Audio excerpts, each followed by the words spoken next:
What's going on, guys? MuneyKei here, and today I'm going to be showing you a way to make almost any of your Warframes never die. And all it requires is, theoretically, a few mods and from three different sources. So what we're going to be doing is dying to some corrupt heavy gunner units. I need them to completely kill me. There we go. So, Helios is going to try and revive us, but he will be dead. But, right, there's an energy orb. So that's one way we will be reviving ourselves. There is another way, though. And yes, I know my Frost doesn't have Prime Sure-Footed. That's because I have an Overguard Frost that is not going to be working right now. So, let's say I need to get more. I need to kill these guys quickly. There we go. I'm going to let them kill me again. So, as you can see, I don't get invulnerability during that, but there is one thing I do get. I can kill enough enemies to end up getting my Helios revived with some vulnerability, to then sacrifice himself to revive me, and then it's basically game over for these guys, because now my Frost will most likely just die. Okay, cool.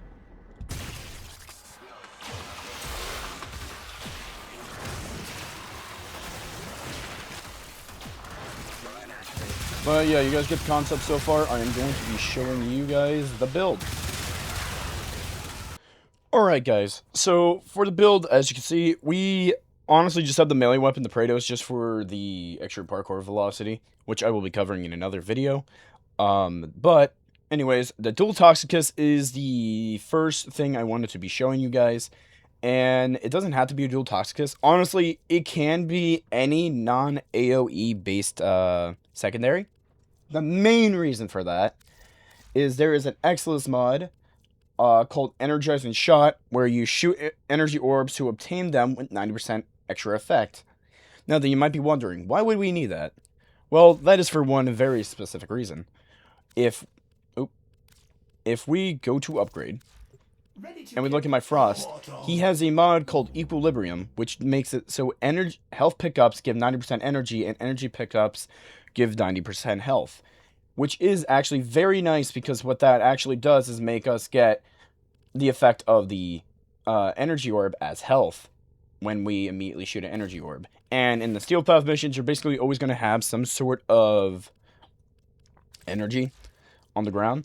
Now you might be wondering, okay, you have those two, but you don't have invulnerability, so what do you do with your Helios? Well, Helios Prime, I just put the Volk lock on him, but just because of the extra crit chance, but because of Helios Prime, I made him never attack. I made him sacrifice as the first precept. You have to have this here, otherwise he will do everything else before he sacrifices, which can end up making you fail, basically. Personally, the mods you mainly would need for your Sentinel, it doesn't have to be Helios. I did Helios just because I like the Investigator, where you'll scan people that I don't have scanned in the Codex yet. But basically, I put Sacrifice on him. I put Montimus Bond, which makes it so that killing enemies, well, honestly, the main thing you want to worry about is this bottom section here. And it reduces recovery time by 18 seconds for every weak point, well, for every Xmas hit, sorry. Ordis, be quiet, sorry. Manifold Bond. So, basically, killing enemies with 3 or more unique status effects reduces companions' cooldowns by 3 seconds, which that helps with the other stuff. I just have that in there just for now. Then Tenacious Bond is the big one too, because let's say there is no Xmas units, all you really have to do is shoot an energy orb until you can get basically in a good setting. So headshots reduce companions' recovery timer by 3 seconds. If the companion's critical chance is over 50, then you gain a 1.2x final critical damage multiplier, which actually makes weapons like my Dual Toxicus even better. So, now then, when I said you could use any Warframe, I literally meant that. Like, I could even use, like, a character that I haven't really, like, built really well yet. Like, my Limbo I haven't built super well.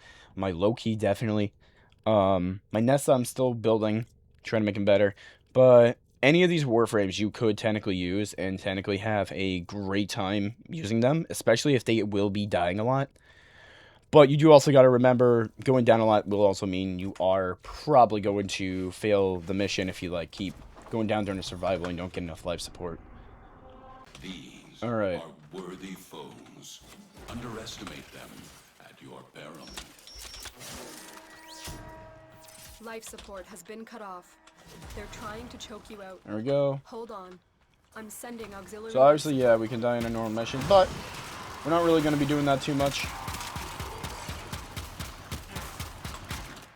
I mean, this is mainly for a character if I was going to, like, just want him to die.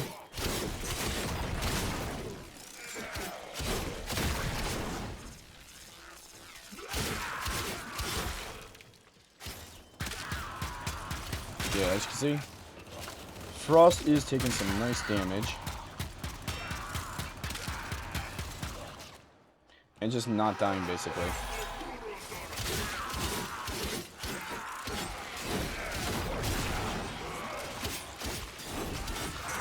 I mean, I just start infusing my weapons and shit, honestly. Because then I just do way more damage, obviously. And, like I said, guys, just enjoying never dying is very nice. You gotta remember, if you do die and you're, like, there's not a big enough crowd, honestly, right here would be a great example if they want to actually kill me. There we go.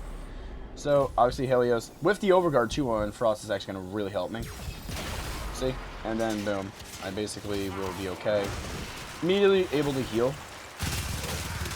Which now gives me plenty of time to just, you know, gain lots of Overguard so I never have to worry about dying again. And just like that, Helios is already back up. So I could technically get the extra life to not die. I've delivered a life support capsule to the area. Activating it will buy you more time. And yeah, as you can see, this is just a really great way to become very self-sufficient. Now then, I will say another thing that I won't be able to show you guys in this video right away. If you are in a public session and your companion and you're down, there is 2 ways you can make your companion sacrifice himself again.